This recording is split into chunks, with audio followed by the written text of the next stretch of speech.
José de Feo, ahora sí, contanos qué nos has traído para el día de hoy, que nos vamos a enterar. Bueno, primero me asusté esta mañana porque vi algo redondo y brillante en el cielo un rato. Después me dijeron que era el sol, que a veces sale. Hace tanto que no lo veía que yo no me acordaba cómo era. ¿Cómo era? ¿Qué es esto? ¿Qué claro. es esto? Y fue un ratito nomás. Fue un ratito nomás. Bueno, ¿ahora llueve o cómo está, Alfredito? Está apenas el solcito. Apenas el solcito. Aparece de a rato. El servicio meteorológico con Alfredo Ediger. Online. Online estamos. Online. Entonces, bueno, ¿te levantaste? Me levanté y me puse a ver en qué estado había quedado la casa después de casi 2 semanas de lluvia. Una pequeña gotera, una sola gotera, que cayó justo arriba de una computadora que tengo. Ni más allá ni más acá, justo arriba. Una sola gotera, bueno. Una sola gotera dejándola totalmente inutilizada, vamos a ver por cuánto tiempo. Lo tuyo es impecable casi, ¿eh? Una sola gotera. hay gente que tire, sí, pero sí. ¿Sabés contanos cuántas goteras tenés en tu casa? A ver, claro. abro la posibilidad para que los oyentes los cuenten, pero... Por supuesto. Sí. A Valdes me dice pero está la Pato que... Por favor, no. Con tantos días no se salva nadie, ¿eh? No. Por eso digo, si abrimos la posibilidad para que nos cuenten cuántas goteras tenés en casa, y un montón, seguramente muchos van a decir que tienen un montón, pero bueno, seguimos. Por supuesto. Bueno, me puse a pensar a raíz de este inconveniente tecnológico. Una gotera que caía justo en la computadora. Justito. No sé si va a servir, qué voy a tener que hacer con la computadora. Me puse a pensar toda la basura electrónica que uno va juntando, ¿no? Computadoras que ya no andan, aparatos que ya no sirven, aparatos cuyos repuestos ya no vienen más. Incluso ligados a la música, porque justamente teníamos hoy que hablar de música, ligados a la música y al video, ¿cuántos aparatos compramos que después ya no empezaron a venir más, quedaron totalmente obsoletos porque ese formato ya no se utilizaba? Sí. ¿Verdad? Por ejemplo, ¿qué formatos han perdurado que conozcamos? El vinilo, ¿verdad? Muchos lo siguen usando. El cassette se usó durante mucho tiempo. El CD, el DVD, ¿verdad? El VHS, el Blu-ray, se sigue usando. Y los formatos digitales. Pero ¿saben cuántos han fracasado? Que se han inventado, han querido salir al mercado y no han podido llegar, casi salió a la venta, después se tuvieron que retirar porque han fracasado. Así por ejemplo, a ver, un pequeño top 5 de los fracasos más estrepitosos de la industria de la música y el video. A ver. Bueno, vamos por el número 5, el Magazine. El Magazine. Sí, también conocido como 8-track.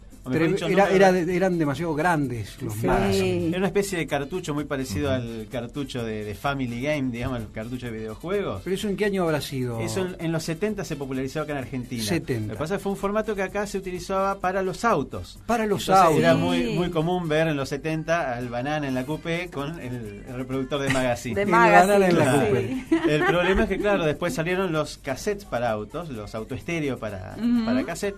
Y bueno, se popularizó mucho más el pasacassette en los autos. Entonces durante los 80 el Magazine desapareció. Pero todavía hay coleccionistas que tienen en su casa todos los títulos habidos y por haber que han salido en este formato.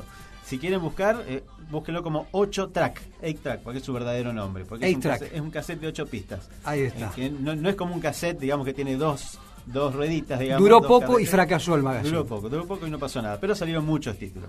Bueno, el puesto número 4, muchos lo habrán conocido, el Laserdisc. El Laserdisc era un formato para video que bueno, era grande. Lo voy a definir con 2 definiciones, una para los más viejos y otra para los más jóvenes. Para los más viejos les digo que era como un LP hecho del material de un CD, ¿no es cierto? Y para los más jóvenes les digo que era como un DVD del tamaño de una pizza, digamos. Servía para ver videos, tenía 2 lados, el lado A y el lado B. El problema es que había que darlo vuelta. Entonces cada media hora de película era incómodo. Lo tenías que dar vuelta. Claro. Era incómodo. Acá un poco se vendían en Santa Fe los Laserdisc en una disquería que estaba en la Peatonal, pero luego en mediados de los 90 ya no funcionó más. Además era muy caro y no era grabable como los VHS, ¿eh? Claro, otra cosa. Bueno, puesto número 3, ya es una rareza, el DCC. Salió en los 90, el cassette Digital Compact Cassette era la sigla. No me acuerdo de eso. Era un intento de cassette con una cinta de un metal especial, pero era leída por un láser. Y el aparato era a medias compatible con el cassette común. Por el cassette común en ese aparato se podía escuchar pero no grabar. Y bueno, ya como ya aparecía el CD, este formato no le importó a nadie. Acá en Argentina llegaron los aparatos, pero no llegó ningún título para comprar en una disquería, así que el formato desapareció. Ahora vamos a ir a los dos más raros. Puesto número 2, capaz que algunos lo vieron. El tocadiscos que se da vuelta solo. No, no me digas. El tocadiscos que se da vuelta solo. ¿Se daba vuelta solo el...? Se da vuelta solo el disco. Sí. Esto fue creado por una empresa que no era nombre porque todavía existe la marca, pero auspiciaba con púa, digamos. con púa, un tocadisco de vinilo, Sí. un disco de vinilo, pero se daba vuelta solo el aparato. ¿Por qué? ¿Cómo era esto? ¿Se acuerdan de un programa de televisión que estaba los sábados a la noche, de un ciclo de cine auspiciado por una marca de tecnología? El Taca Taca Club. No digo las marcas porque todavía existen. Que pasaban películas y que durante los cortes ponían publicidades de los nuevos aparatos que iban saliendo. Bueno, este era un tocadisco que el disco, en lugar de girar sobre un plato, quedaba en un eje con espacio arriba y espacio abajo. Sí. Entonces cuando la púa llegaba al final del lado A, se levantaba, se daba vuelta, se iba hacia abajo y tocaba el lado B del disco. Por eso decíamos que se daba vuelta solo. Digamos, el hombre, digamos, con tal de no laburar, primero inventó la rueda, después el control remoto y después el tocadisco que se da vuelta solo. Pero bueno, este último no funcionó tanto como los dos anteriores. Muy cómodo, pero no sabemos qué pasó porque yo no vi ninguno. En ningún lado. ¿Cuál es el 1? El 1. El 1 es rarísimo. Tanto que yo recién hace pocos días oí hablar de este invento. Se inventó en el 64. Y es el vinilo que reproduce video. ¿Oyeron hablar alguna vez de esto? No. El vinilo que reproduce video. No. En realidad se llamaba SED o disco de capacitancia electrónica. Ya el nombre es lo más anticomercial. ¿Qué tal? ¿Me da el disco de capacitancia electrónica? Y se complica. No lo tengo hoy. La idea era grabar películas o videos musicales en él. Se empezó a inventar en el 64, pero debido a problemas internos de la empresa, RCA era la que lo fabricaba, recién salió a la venta en el 81. Una falta de timing total porque para esa ¿Dónde época... se veía eso? Para esa época ya existía el VHS, que tenía más tiempo de grabación, se podía grabar en la casa, era mucho más práctico el VHS. Pero bueno, ese disco se podía ver en un aparato especial que se llamaba Selecta Visión. Era el nombre comercial que RCA le había dado a su aparato. El problema es que tampoco se podía tocar el disco porque lo tocabas y lo arruinabas.